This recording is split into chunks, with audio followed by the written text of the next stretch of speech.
കാത്തിരുന്ന് നമ്മുടെ ഓണം അങ്ങ് എത്തിയില്ലേ. അപ്പോൾ ഇന്ന് തിരുവോണം. അപ്പോൾ എൻ്റെയും എൻ്റെ ഫാമിലിയുടെയും ഹൃദയം നിറഞ്ഞ ഓണാശംസകൾ.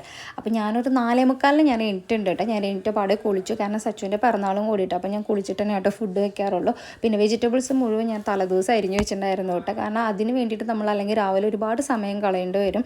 അപ്പോൾ എല്ലാം ഞാൻ ഫ്രിഡ്ജിൽ നിന്ന് പുറത്തേക്ക് വെച്ചു. ഇനി ഇതങ്ങോട്ട് വെക്കാൻ തുടങ്ങണം, കാരണം രാവിലെ അങ്ങോട്ട് എല്ലാം കഴിഞ്ഞ് കഴിഞ്ഞാൽ പിന്നെ നമുക്ക് സ്വസ്ഥമായിട്ട് ഇരിക്കാമല്ലോ. പിന്നെ ഇതാ ഞാനൊരു ചായ ഇട്ടു, പിന്നെ അത് ആവിയിൽ വെക്കാൻ നോക്കുന്നു. അപ്പോൾ ഇതൊക്കെ അതിൻ്റെ ഇടയിൽ കൂടെ സെറ്റാക്കുന്നുണ്ട്. പിന്നെ ഈ ബീട്രൂട്ട് കൊണ്ട് പച്ചടിയാണ്, കിച്ചടി എന്ന് എന്തോ പറയുമല്ലോ, ആ സാധനം ഞാൻ ആദ്യമായിട്ടാണ് കേട്ടോ ഉണ്ടാക്കണത്. അപ്പോൾ ഇതിൻ്റെ ഇടയിൽ കൂടെ നമ്മുടെ എല്ലാ പണികളും ഇങ്ങനെ തകൃതിയായിട്ട് നടന്നുകൊണ്ടിരിക്കുന്നുണ്ട് കേട്ടോ, കാരണം ഇത് കഴിഞ്ഞിട്ടാണ് എനിക്ക് പൂക്കളിടാൻ വേണ്ടിയിട്ട് പോകാൻ വേണ്ടിയിട്ട്. അപ്പോൾ ഇവിടെ പൂവ് നേരക്കുന്നവർ ആരാന്ന് വെച്ച് കഴിഞ്ഞാൽ ഒന്ന് എൻ്റെ അമ്മയുടെ മോനും, പിന്നെ ഒന്ന് മാമൻ്റെ ചെറിയച്ഛൻ്റെ മോളാണ് കേട്ടോ. ഞങ്ങൾ നല്ല ഫ്രണ്ട്സാണ്.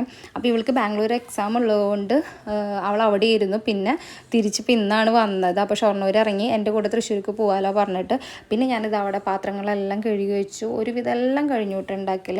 ഇതിൻ്റെ പാർട്ട് 2 ഞാൻ വേറൊരു വീഡിയോയിൽ വരുന്നതായിരിക്കും കേട്ടോ. അപ്പോൾ എല്ലാവർക്കും ടാറ്റാ, ബൈ ബൈ.